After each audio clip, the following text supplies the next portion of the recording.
Olá, bom dia, meu querido, minha querida. Uma alegria estarmos juntos mais uma manhã para falarmos um pouquinho dos temas que Deus tem nos trazido, né? Mudamos a nossa lição, agora estamos com os 10 mandamentos aplicáveis aos dias atuais, então, conceitualmente, é uma revista maravilhosa, né? O irmão que a escreveu é uma bênção, né? O pastor Romilton Lourenço, né? Igreja Batista Central em Praça da Bandeira, lá de São João do Meriti, né? Ele escreveu esses textos muito abençoados e a gente vai aprender um pouquinho com ele, né? Com esse nosso irmão pastor e o desenvolvimento desse tema está baseado nos 10 mandamentos, mas uma aplicação para os dias atuais. Eu estou gostando muito, aprendi muito ao fazer essa lição, ao estudar as leituras diárias, pequenininhas essa semana, mas assim, maravilhosas. Eu quero te conclamar a fazermos juntos essas viagens aí dessas 13 lições abençoadíssimas, queridas. Eu sei que o Senhor vai falar conosco, tá bom? Vamos orar para começar. Deus amado, Deus bendito, Tu tem toda a liberdade de ministrar as nossas vidas agora, Senhor, a todos que receberam essa lição. Tu sabes que ela é feita para a glória do Seu nome, para proclamar o que Tu deseja que seja proclamado nesse tempo, que é o Seu amor, Senhor, e a Sua retidão. Usa-nos para a glória do Seu nome e que, Senhor, ela atinja essa lição, o alvo que Tu queres. Humildemente oramos no Teu nome, Jesus. Amém. Irmão, essa lição 1 fala uma sociedade que desconsidera os mandamentos divinos. Vale dizer que os 10 mandamentos estão escritos em Êxodo 20, tá? Êxodo 20 fala dos 10 mandamentos e depois, se você quiser ler, leia devagarinho. O irmão baseia, o texto base dele é Oséias, né? E não nos 10 mandamentos de Êxodo 20, né? E ele baseia Oséias, aquele texto, Oséias 4:6, que é aquele texto clássico que muitos de nós já conhecem, que é: meu povo foi destruído por falta de conhecimento. Meu povo foi destruído por falta de conhecimento, né? Ele diz lá, né, o pastor. E essa sociedade que desconsidera os 10 mandamentos é a sociedade que nós vivemos, do qual, como o irmão discorre aqui, é uma sociedade individualista, onde tudo é relativo, né? E ele tem um começo aqui maravilhoso, eu quero destacar, não posso deixar de ler com você, porque isso é importante a gente fazer esse exercício da leitura para a meditação do que o irmão está escrevendo, porque ele escreveu com inspiração divina, né? Diz assim: a atual sociedade defende que o pluralismo de ideias deve ser respeitado e que a tolerância necessita estar sempre acima da lei de Deus e dos homens. Os homens tornaram-se amantes de si mesmos. Deus e os princípios morais divinos deixam de ser o centro, o início e o fim de tudo. Na sociedade atual não há espaço para os princípios imutáveis, constantes nas escrituras sagradas. O homem de hoje tem o seu ego inflamado, ocupa todos os espaços. Nos dias atuais não há espaço para Deus na consciência humana, promovendo assim o desprezo pelo que é sagrado, o desrespeito pelas leis e a redução do ser de Deus a um mero mordomo, ávido para servir e atender aos mais absurdos desejos humanos.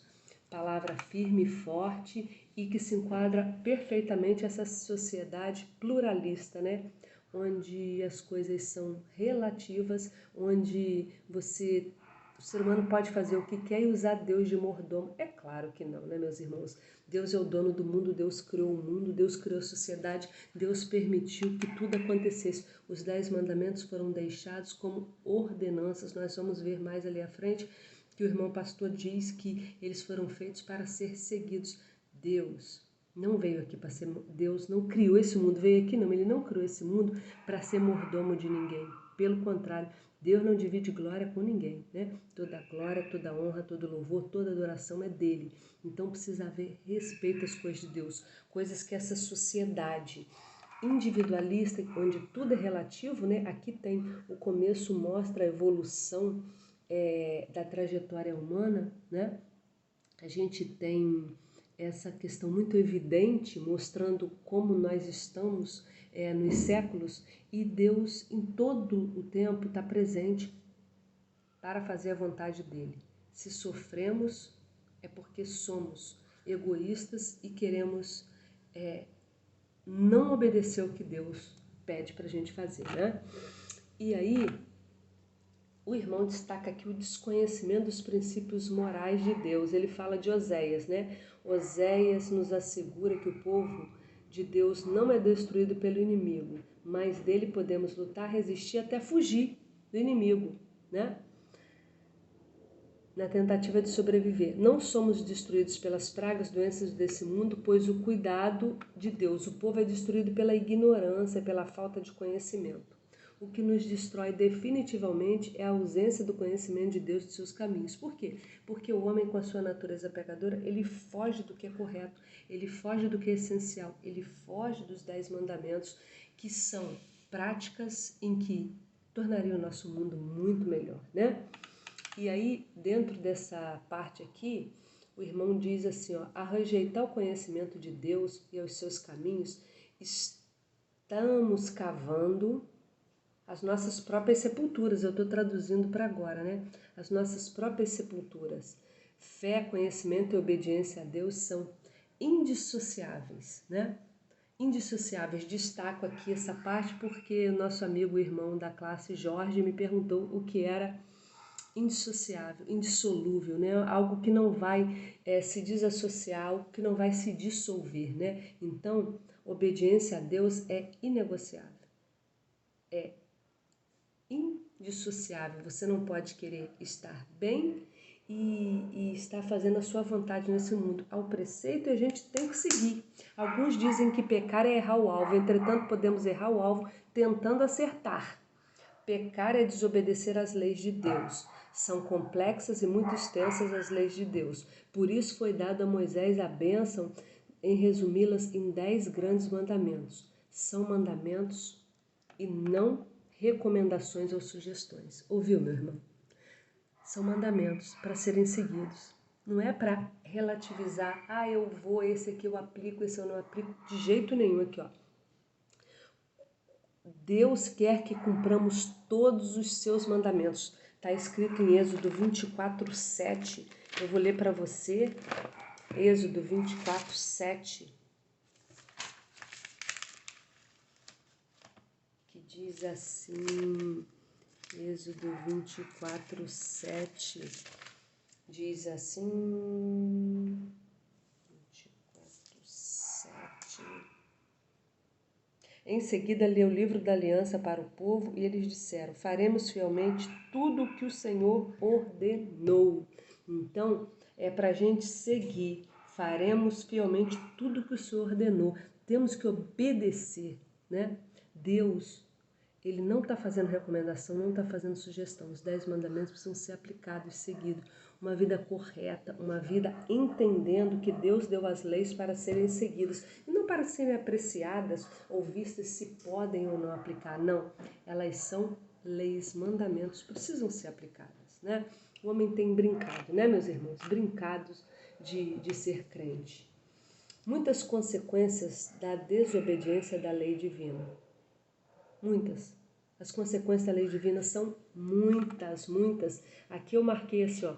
Muitos dormem sobre marquises, não é pela consequência do uso de drogas ou do álcool, mas por causa do desemprego e da miséria. E aqui o irmão traz aqui, ó, desde que a humanidade optou por ignorar as leis morais de Deus, o caos foi instaurado. E foi mesmo. Nós temos vivido caos e caos sociais ao longo dos anos, de décadas, de séculos. Nós temos vivido isso, meus irmãos. Vivido caos social. E só não piora porque Deus está aqui equalizando tudo, né? Então o irmão foi muito feliz em dizer isso aqui, ó. Ele diz, somos 7 bilhões de habitantes que cresce a cada dia. Temos fama de que vivemos, mas estamos mortos, né? Apocalipse 3:1 diz isso. A humanidade tem colhido os frutos amargos por causa da sua desobediência. A desobediência à lei de Deus tem nos trazido sérias consequências. Nós não fazemos o que Deus quer e colhemos 7 bilhões de pessoas. Estamos achando que estamos vivos, estamos mortos, estamos vegetando. Porque o homem vegeta porque não segue a lei de Deus. Quem segue a lei e os preceitos de Deus tem sido protegido, guardado, amparado. Você tem visto isso na sua vida. Você tem visto isso no tempo de pandemia, o quanto Deus tem sido com você nos menores detalhes, da melhor forma. Deus é provedor daqueles que o amam e obedecem, mas a condição é a obediência. Deus não negocia o que Ele quer que nós façamos. Parte 3, o amor e a lei, né? O amor e a lei aqui, ó. Toda atitude sem amor tende a ser ofensiva, né? O amor tem que estar ligado à lei. A gente ama, mas tem que andar segundo a lei. Contudo, aqui ele diz, ó, toda atitude sem amor deve ser ofensiva, né? Esbarramos no limite da lei de Deus que diz que nós não devemos fazer um monte de coisa, como, por exemplo, matarás aqui, ó. O aborto para salvar apenas mãe, a eutanásia que toma o lugar de Deus para decidir quem vive ou quem morre, jamais podem ser considerados atos de amor, né? Não podem ser considerados atos de amor, porque quem deu a vida e quem pode tirá-la é só Deus. Olha a mistura que as pessoas estão fazendo. A lei tem que estar alinhada ao amor para que o homem vá bem, para que o homem consiga ter as coisas corretas. Então a desobediência nos faz isso, meus irmãos. A desobediência, elas misturam tudo aqui, ó. Homens estão distorcendo o entendimento do que é amor, alegando que não estamos sob a lei de Deus, mas sob a graça. Quer dizer, a lei é Antigo Testamento, graça é Novo. Não vivemos sob a lei, vivemos sobre a graça, né? História é isso, ó. Tomam como exemplo a decisão de Jesus em perdoar uma mulher pega em adultério, mas mesmo assim a perdoou. Erroneamente estão se apossando do amor para legalizar seus pecados. Ou seja, o homem pega o amor em nome de um amor que ele mentaliza, cria para cobrir os seus pecados, né? Ele legaliza o pecado de forma nenhuma. A graça que Jesus nos trouxe, ela não desfaz da obrigatoriedade de cumprir os mandamentos na minha e na sua vida, tá? Há quem diga que Moisés nos trouxe a lei que já está ultrapassada, mas Cristo é a única lei. E Cristo disse, resumiu no Novo Testamento os 10 mandamentos e fez um resumo básico dizendo: ame o Senhor teu Deus de todo o teu coração, de toda a alma, de toda a tua alma, de todo o teu entendimento, e ao teu próximo como a você mesmo, né? Cristo é a lei, Cristo é o amor, Cristo é a graça, mas Ele quer que sigamos os seus mandamentos. E, hoje em dia, a aplicabilidade dos 10 mandamentos tem sido completamente distorcida por aqueles que querem, em nome do amor, legalizar o pecado. Deus não corrobora com isso, tá, meu irmão, minha querida irmã? Pra gente pensar em agir aqui, ó. Tô lendo bastante porque o material é muito rico, tá, meu irmão? Me perdoa, não tenho vergonha nenhuma de dizer que eu gosto de ler, porque ele me abençoa tanto e eu sei que vai abençoar você, porque quem escreve tem o capricho, o cuidado de enriquecer as informações. O Espírito Santo fala a ele para falar a nós, tá? Então o pastor diz assim, ó. Quando você pensa no antigo código moral de Deus, conhecido como os 10 mandamentos, não vem à sua mente a figura de Moisés segurando 2 tábuas de pedra, uma em cada mão? Porventura não lhe dá a sensação de que tal figura antiquada na verdade é um símbolo ultrapassado? É justamente o que a sociedade ao longo do tempo foi internalizando. As leis morais de Deus são retrógradas, de forma nenhuma. Não parece estranho saber que Jesus defendeu as leis além de cumpri-las? Porque Jesus defendeu, Jesus ia para o templo e defendia o que ele pensava. Jesus tinha essa postura de defender, né? Nas paredes dos tribunais humanos, juízes têm sobre si uma figura do Cristo estereotipada numa escultura fixada, mas grande parte dos magistrados dos dias atuais consultam suas leis, mas ignoram mais de Deus em suas decisões. Pura verdade, né? Eles próprios se fazem deuses, né? O decálogo, que são os 10 mandamentos, não deve ser comparado às peças de um museu, de forma nenhuma. Na verdade, os 10 mandamentos sempre nos oferecerão soluções práticas para os nossos dilemas existenciais e sociais. Você pode imaginar um mundo sem leis? Buzinaríamos em frente aos hospitais, não reduziríamos a velocidade no perímetro escolar, não teríamos um guarda-corpo na estrada e todos nós estaríamos em perigo por causa do desfiladeiro em uma curva na montanha, por exemplo. Os 10 mandamentos não são instruções, meios ou planejamentos para deixar a servidão no Egito. Os 10 mandamentos são normas para que possamos viver livres. Lindo, né? Os 10 mandamentos são normas para que nós possamos viver livres, para que nós possamos aplicar o que Deus deixou escrito, que é simples, porque Deus é simples, mas nós precisamos segui-las, precisamos praticá-las, precisamos vivenciá-las no nosso dia a dia, não podemos negligenciá-las, né? O crente sincero e verdadeiro, ele não negligencia os mandamentos do Senhor, ele vive sobre a graça, mas ele aplica a lei para poder ter a consonância que Deus deu o seu amor por nós, nos permitindo viver com a aplicabilidade dos seus mandamentos, com a graça dele que nos salvou, e nós a aplicamos nesse tempo para termos vidas saudáveis, construirmos uma sociedade saudável. Faça a diferença. Continue a insistir, continue a ser crente na sua casa, na sua família, no seu trabalho, na sua sociedade onde você vive. Continue a mostrar que Deus faz a diferença. Continue a aplicar os mandamentos divinos na sua vida. São verdadeiras preciosidades para o tempo de hoje. Não estão em desuso, tá? De forma nenhuma, né?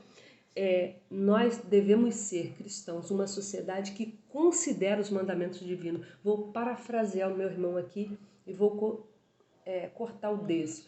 Nós somos uma sociedade cristã, precisamos ser que considera os mandamentos divinos. Considere os mandamentos divinos, aplique-os, tá? Faça o exercício de ser melhor todos os dias, tá bom? Faça a lição, estude, ela é muito preciosa, leia, se você tiver dúvidas, nos procure, não fique com dúvidas, fale, faça como Jorge, procure, fale, é importante trocarmos, ninguém sabe tudo, meus irmãos, nós estamos para aprender uns com os outros, Deus nos orienta e a gente troca e aprende, tá bom? Fraterno abraço, uma semana maravilhosa, Deus abençoe você, enche seu coração de amor, de esperança e de cumprimento aos mandamentos dele. Tá bom? Fica na paz. Um abraço, lindo, querido, amado irmão em Cristo Jesus.